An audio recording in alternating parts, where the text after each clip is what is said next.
Hi students, good morning to everyone. Welcome to our Star Coaching YouTube channel. Students, आज हम लोग कक्षा 9 के भौतिक विज्ञान के लेक्चर 1 में फोर्स पढ़ेंगे। बल के बारे में पढ़ेंगे। बल किसे कहते हैं?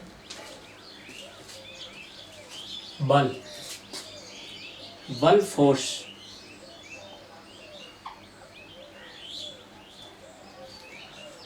हम अपने आसपास बहुत सारे वस्तुओं को गतिमान देखते हैं, जैसे बैलगाड़ी, रेलवे ट्रेन,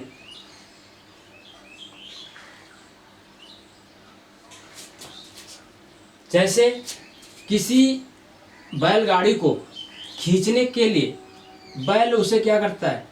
खींचता है। और रेलवे ट्रेन को अर्थात रेल के डिब्बे को इंजन खींचता है। क्या करता है? इंजन उसको खींचता है। और पृथ्वी वस्तुओं को अपनी तरफ खींचती है। वस्तुओं को पृथ्वी अपनी तरफ क्या करती है? खींचती है। और साइकिल, जैसे साइकिल है, साइकिल में पैडल को हम लोग धक्का देते हैं, दबाते हैं, तब वो साइकिल क्या होती है? गतिमान होती है। अर्थात इसे हम लोग धक्का देते हैं। क्या देते हैं? धक्का। अर्थात खींचने तथा धकेलने की क्रिया को बल लगाना करते हैं। अर्थात बैल गाड़ी को बैल खींच रहा है, रेलवे ट्रेन के डिब्बे को इंजन खींच रहा है। वस्तुओं को अगर ऊपर से छोड़ देते हैं तो पृथ्वी अपनी तरफ खींचती है।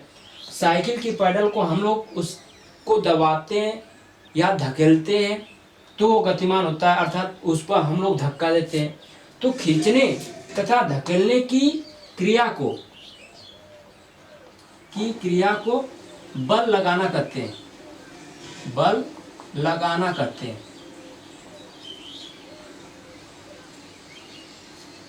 अब इसमें खींचने तथा धकेलने की प्रक्रिया को बल लगाना करते हैं। तो जो खींचने की प्रक्रिया है उसको आकर्षण बल बोलते हैं। अगर आपसे बोला जाए आकर्षण बल किसे कहा जाता है, तो खींचने की प्रक्रिया को आकर्षण बल कहा जाता है। और धकेलने की प्रक्रिया को जो ये धकेलने की प्रक्रिया, धकेला जा रहा है, तो उसे प्रतिकर्षण बल कहा जाता है। प्रतिकर्षण बल। खींचने की प्रक्रिया को आकर्षण बल तथा धकेलने की प्रक्रिया को प्रतिकर्षण बल। यहाँ पर वस्तु स्थिर अवस्था में थी, उसको गतिमान किया गया है। क्या करके? खींचने या धकेलने की क्रिया से। खींचने तथा धकेलने की क्रिया को बल लगाना है, इससे हम लोग करके उसको गतिमान किया गया। अगर कोई वस्तु गतिमान में हो तो बल लगाकर, या जैसे अगर कोई वस्तु जा रही है उसको हम लोग पकड़ के पीछे की खींचे तो वह वस्तु रुक सकती है। अधिक समय तक बल लगाकर उसको खींचे तो उसकी चाल घटेगी, फिर उसके बाद धीरे धीरे क्या होगी? रुक जाएगी, अर्थात विरामावस्था में हो जाएगी। तो बल हम लोग ये बल जो लगा रहे हैं ये बाहर से लगा रहे हैं। जैसे वस्तु अपनी तरफ से नहीं लगा रही है, जैसे वस्तु चल रही है, हम लोग उसके पीछे गए, उसको पकड़ रहे हैं, तो हमारा बल जो हम लोग अप्लाई कर रहे हैं, जो क्रिया कर रहे हैं, उससे बल लगाना। ये जो हम बल लगा रहे हैं तो वो बल उसको अधिक समय तक लगाएंगे तो रुक जाएगा। तो बल का डिफिनेशन एक्चुअल में क्या लिखेंगे? बल वह वाह कारक है। बल वह वाह कारक है जो किसी वस्तु की विरामावस्था अथवा एक समान गति की अवस्था को परिवर्तित कर दे या परिवर्तित करने का प्रयास करे, तो उसे कहा जाता है बल। आशा करते हैं आप लोग समझ गए होंगे। अगला देखते हैं, बल के प्रभाव क्या है।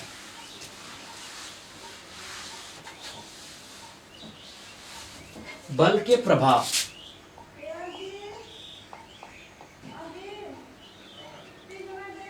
Effects of force.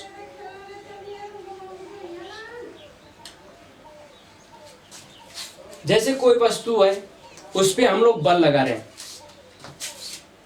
पहला नियम पढ़ते हैं।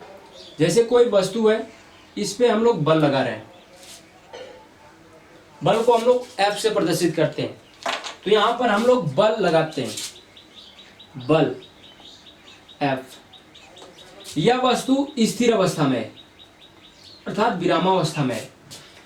या इस पे हम जब बल लगाएंगे तो यह वस्तु गतिमान हो जाएगी। क्या हो जाएगी? गतिमान में हो जाएगी। तो हमारा पहला प्रभाव क्या है? यदि किसी स्थिर वस्तु पर बल लगाने से वस्तु गतिमान में हो जाती है। दूसरा, इसी गतिमान वस्तु पर, अब यह गतिमान हो गई है, इस गतिमान वस्तु पर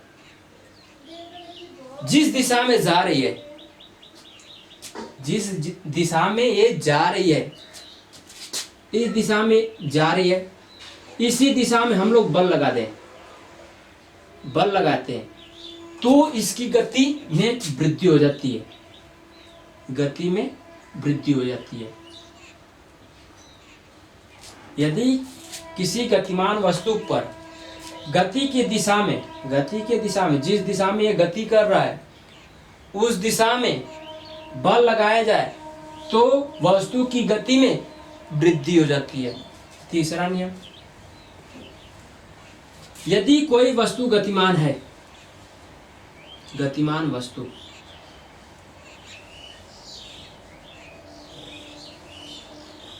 किसी एक दिशा में,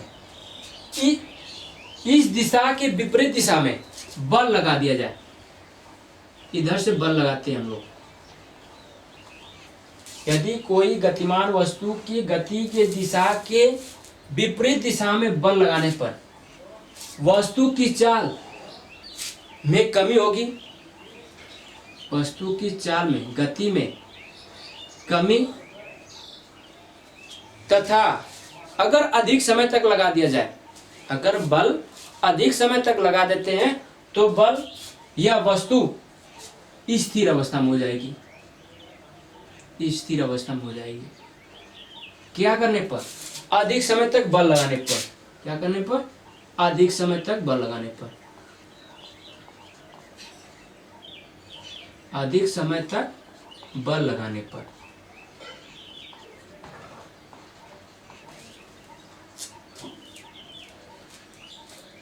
कहने का मतलब है, यदि किसी गतिमान वस्तु के गति के दिशा के विपरीत दिशा में बल लगाने पर गति में कमी हो जाती है, गतिमान वस्तु की गति में कमी हो जाती है, अथवा अधिक समय तक बल लगाने पर वह वस्तु स्थिर अवस्था में हो जाती है। चौथा पढ़ते हैं, यदि कोई वस्तु गतिमान हो, या कोई वस्तु है जो गतिमान है, किसी एक दिशा में जा रही है, सपोज कर लेते हैं इस दिशा में जा रही है, इसके गति के दिशा के लंबवत बल लगा दिया जाए, जैसे इस दिशा से बल लगा दिया जाए, तो अब इसमें परिवर्तन क्या होगा? परिवर्तन यह होगा, इसकी चाल में कोई कमी या वृद्धि नहीं होगी, इसके चाल में वृद्धि अथवा कमी नहीं होगा।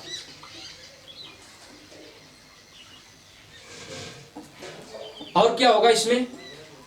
जब कोई वस्तु एक ऐसे जा रही है, ऐसे जा रही है, इस पर बल हम ऐसे लगा दें तो इसकी दिशा बदल जाएगी, ऊपर की तरफ हो जाएगी, क्योंकि हम लोग दिशा अलग लगा रहे हैं, तो इसकी दिशा क्या हो जाएगी? चेंज हो जाएगी। तो इसकी दिशा में परिवर्तन होगा, दिशा में परिवर्तन। पांचवा नियम पढ़ते हैं, यदि कोई वस्तु गतिमान है, गतिमान वस्तु,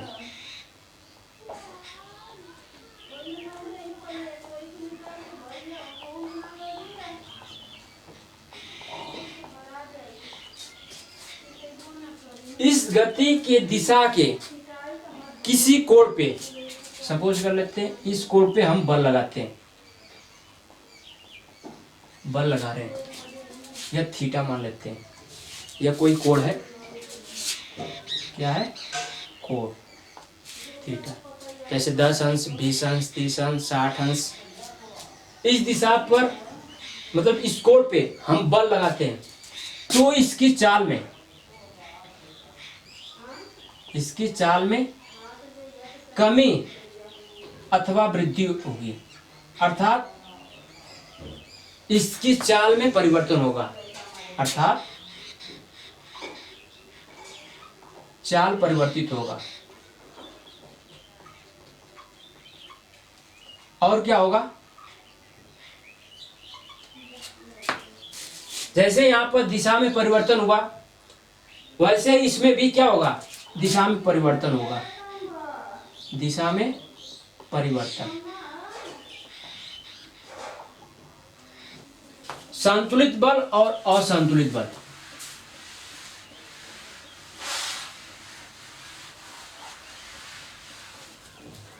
संतुलित बल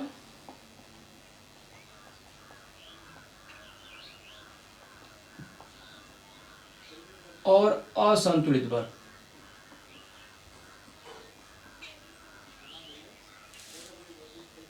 balance force and unbalance force. संतुलित बल किसे कहते हैं, देखते हैं। यदि कोई वस्तु यहां पर है, इस पे 2 या 2 से अधिक बल लगाने पर, 2 या 2 से अधिक बल लगाने पर, सपोज करते हैं इधर से एक बल F1 लगता है और इधर से बल F2 लग रहा है, इस डायरेक्शन में बल लगाते हैं F3 और ऊपर से लगाते हैं F4। किसी वस्तु पर लगाए गए सभी बलों का परिणामी बल, अर्थात जितने भी बल लगा रहे हैं, किसी स्थिर वस्तु हो या गति की अवस्था में हो, उस पर अगर हम बल लगा रहे हैं तो उसका परिणामी बल, कौन सा बल, परिणामी बल शून्य हो, क्या हो, शून्य हो, तो इसे कहा जाता है संतुलित बल।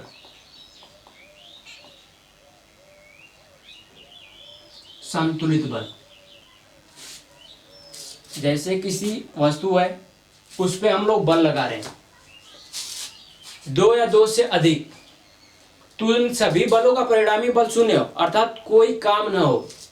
जैसे हम एक पत्थर उठाते हैं और कोई एक पत्थर उसी पत्थर को दबा रहा है, मैं उठा रहा हूं, कोई ऊपर से दबा रहा है, वो ना तो ऊपर जा रही है और ना ही नीचे आ रही है, तो उस दशा में उसका परिणामी बल शून्य होगा, अर्थात उस पर कोई बल जितना भी लगाया गया सभी बल का परिणामी बल शून्य आएगा, कोई कार्य नहीं किया जा रहा है, अर्थात उस पर कोई फोर्स, ऐसा लग रहा है कोई फोर्स अप्लाई नहीं हो रहा है, तो उसे परिणामी जो बल मिल रहा है अर्थात शून्य मिल रहा है, तो उसे कहा जाता है संतुलित बल।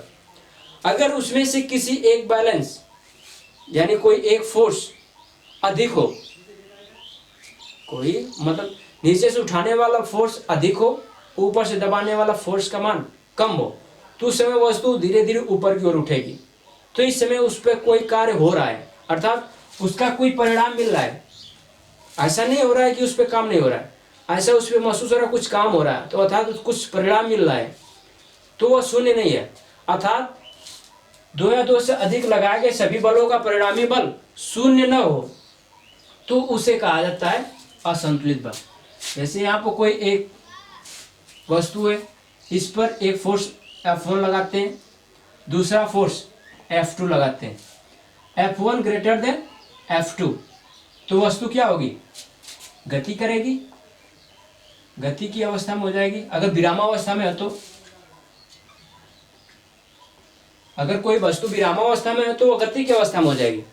अगर यह गति की अवस्था में है, अगर बल हम लगा रहे हैं, गति की दिशा में F1 का मान लगा रहे हैं और F2 का मान गति की दिशा के विपरीत बल लगा रहे हैं, तो उस समय उसकी चाल थोड़ा से बढ़ जाएगी, अर्थात उसका परिणामी कुछ अधिक आएगा, शून्य नहीं आएगा। या अगर इधर से बल, जैसे गति की दिशा के विपरीत दिशा में बल लगाते हैं F1 का मान, तो उस समय F1 जैसे कार्य करेगा तो उसकी गति में कमी हो जाएगी, अर्थात उसका परिणामी बल शून्य नहीं होगा, अर्थात उस पर कोई कार्य किया जा रहा है। तो इसलिए यह परिणामी बल क्या होगा, अशून्य, अर्थात शून्य नहीं होगा, तो इसे कहा जाएगा असंतुलित बल।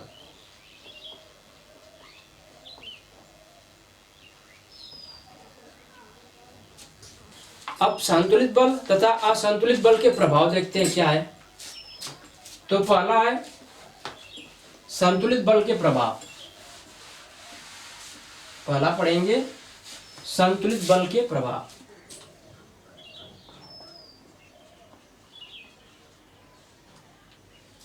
इसमें पहला पढ़ेंगे हम लोग, जैसे हम लोग एक गुब्बारा ले लेते हैं, गुब्बारे में हवा भरते हैं,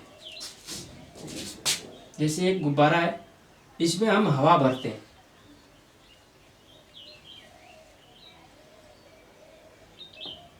तो गुब्बारे से और हवा में दो फोर्स अप्लाई होगा, अर्थात F1 और यह F2। तो इस दिशा में F1 इजकल टू F2 होगा, अर्थात F1 का मान और F2 का मान आपस में बराबर होगा। तो संतुलित बल का पहला प्रभाव क्या है, वस्तु की आकृति में परिवर्तन होता है, वस्तु की आकृति में परिवर्तन होता है।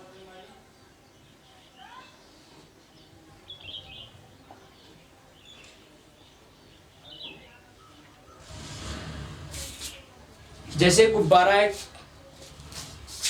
में हम लोग हवा भरेंगे तो उसके आकृति में संतुलित बल के कारण वह क्या होगा, उसके आकृति में परिवर्तित होगा। अगर यह असंतुलित बल होता है तो यह गुब्बारा फट जाता है, यह गुब्बारा क्या होता है, फट जाता है। इसलिए अगर इसके आकृति संतुलित बल से वस्तु की आकृति में परिवर्तन होता है। दूसरा, वस्तु की लंबाई में वृद्धि। जैसे कोई एक स्प्रिंग ले लेते हैं,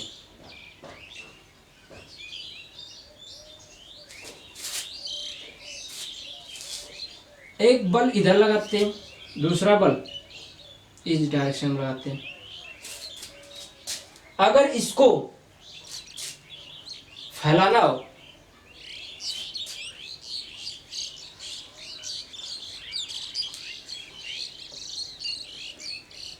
F1 इक्वल टू F2 होगा। अगर यह मतलब इसमें वृद्धि नहीं होती, इसके लंबाई में वृद्धि नहीं होती, कब, जब F1 ग्रेटर देन F2 हो अथवा F2 ग्रेटर देन F1, अर्थात इसमें किसी एक बल का मान अधिक हो, दूसरे बल का मान कम हो, तो इसकी लंबाई में वृद्धि नहीं होगी। जैसे अगर हम बल इसको F2 को अधिक खींच रहे हैं और F1 बल कम लगा रहे हैं, तो यह क्या होगा, इसके साथ खींचता हुआ चलाएगा, तो इसलिए इसकी लंबाई में वृद्धि नहीं होगा। अगर F2 अधिक होगा और F1 का मान कम होगा तो यह F1 की तरफ क्या होगा, खींचता हुआ चला जाएगा।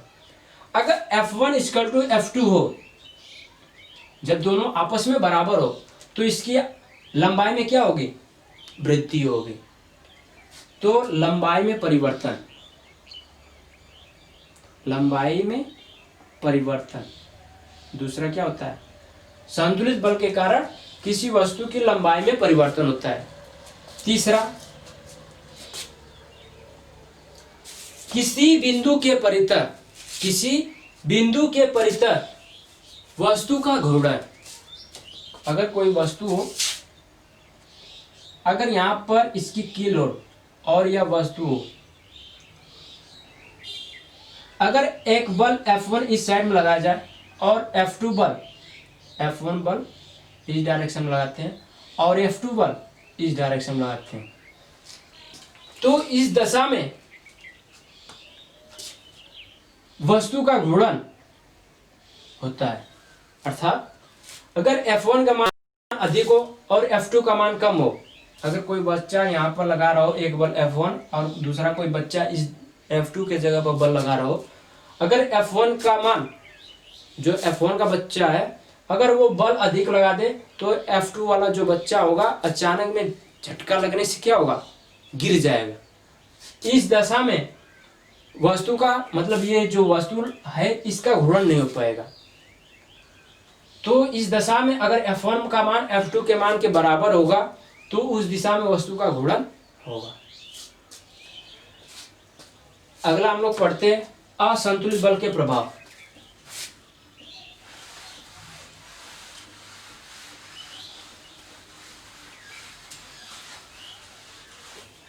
असंतुलित बल के प्रभाव। असंतुलित बल में पहला देखते हैं, जैसे कोई दो टीम हो, टीम 1 और टीम 2, रस्सी कसी खेल में, कौन से खेल में, रस्सी कसी खेल में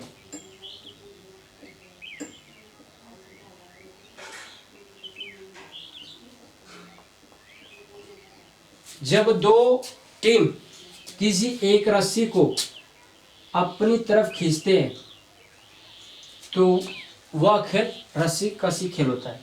इस खेल में जब टीम 1 और टीम 2 दोनों का फोर्स F1 और F2 आपस में बराबर हो तो उस समय यह रस्सी अपने स्थान पर ही रहता है, न तो टीम 1 की तरफ आता है और न टीम 2 की तरफ जाता है। अर्थात उस समय लगाया गया फोर्स दोनों टीम के आपस में बराबर है, अर्थात यह बल उस समय संतुलित बल होगा। जब रस्सी किसी एक टीम की तरफ अर्थात टीम 2 की तरफ अथवा टीम 1 की तरफ आने लगे तो उस समय F1 का मान और F2 का मान में डिफरेंट होगा, अलग अलग होगा।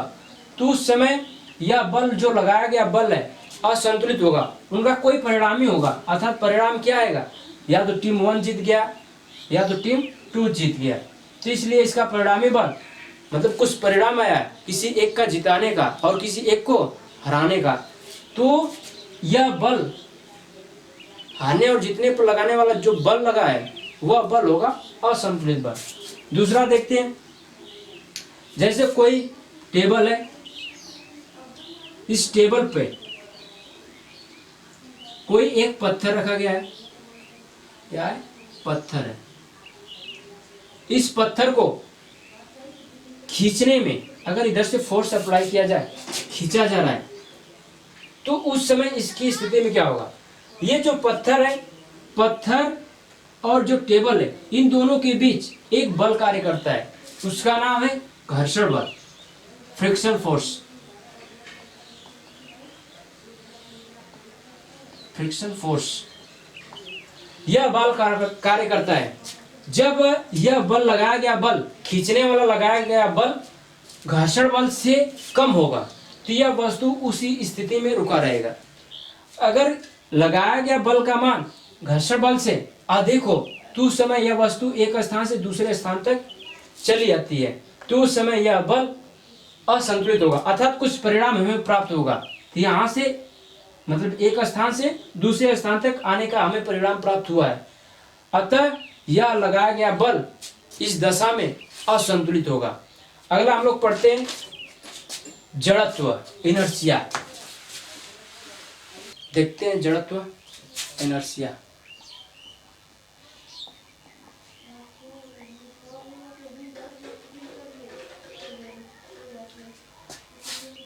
वस्तुओं में स्वयं अपनी विराम अथवा एक समान गति की अवस्था को उसी प्रकार बनाए रखने की प्रवृत्ति को जड़त्व कहते हैं। वस्तुओं में स्वयं अपनी विराम अथवा एक समान गति की अवस्था को उसी प्रकार बनाए रखने की प्रवृत्ति को जड़त्व कहा जाता है। अर्थात यदि कोई वस्तु गति की अवस्था में है तो वह गति की अवस्था में ही रहना चाहेगी, अगर वस्तु विरामावस्था में है तो वह विरामावस्था में रहना चाहेगी, तो इस प्रवृत्ति को जड़त्व कहा जाता है। जड़त्व का माप, जो जड़त्व मापा जाता है, इसका माप द्रव्यमान से किया जाता है, अर्थात वस्तु में उपस्थित मात्रा से किया जाता है। जड़त्व कितने प्रकार के होते हैं? जड़त्व मुख्यतः 3 प्रकार के होते हैं। विराम का जड़त्व,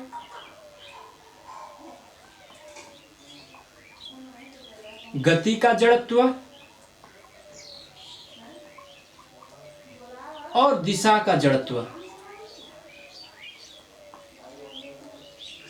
दिशा का जड़त्व। विराम का जड़त्व क्या होता है? विराम का जड़त्व, यदि कोई वस्तु विराम अवस्था में तो वह उसी प्रकार बनाए रखने की प्रवृत्ति रखता है, तो उसे विराम का जड़त्व कहा जाता है। जैसे इसका एग्जाम्पल है कंबल। कंबल को छड़ से या छड़ी जो है उससे पीटने से धूल का निकलना विराम का जड़त्व कहलाता है। जैसे कंबल में छोटे छोटे जो धूल के कण होंगे वह विराम अवस्था में रहेंगे। जब उसे हम छड़ी से पीटेंगे तो कंबल अचानक से नीचे की ओर जाएगा, तो धूल उसमें से बाहर निकल जाएंगे। दूसरा है, जैसे हम लोग पेड़ पर चढ़ते हैं तो पेड़ की डाली को तेजी से हिलाते हैं तो उससे फलों का टूटना, यह विराम का जड़त्व है। अर्थात उसमें जो लगा फल है वह फल विराम अवस्था में रहेगा, और जब हम लोग डाली को हिलाते हैं तो हिलाने से फल विराम अवस्था में रहेगा, तो उसकी डंठी टूट जाती है, तो वह होगा विराम का जड़त्व। अगला है, जैसे हम मोटर गाड़ी को, जैसे कोई गाड़ी है उसमें हम बैठे हैं, अचानक गाड़ी आगे निकल जाए, अचानक गाड़ी चलने लगे तो हम पीछे की ओर झुक जाते हैं, तो वह है विराम का जड़त्व। अगला हम लोग पढ़ते हैं गति का जड़त्व। किसका जड़त्व? गति का जड़त्व।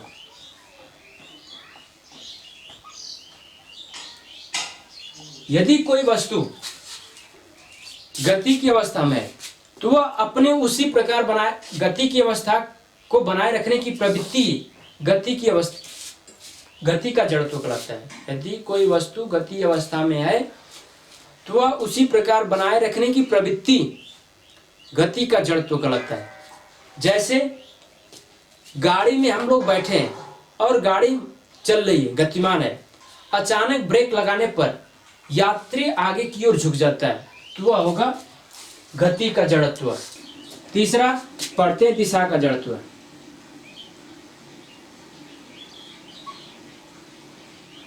यदि कोई वस्तु किसी एक दिशा में जा रही है तो उसी दिशा में अपनी दशा को बनाए रखने की प्रवृत्ति, अर्थात उसी दशा में चलेगी, तो उसे कहा जाता है दिशा का जड़त्व।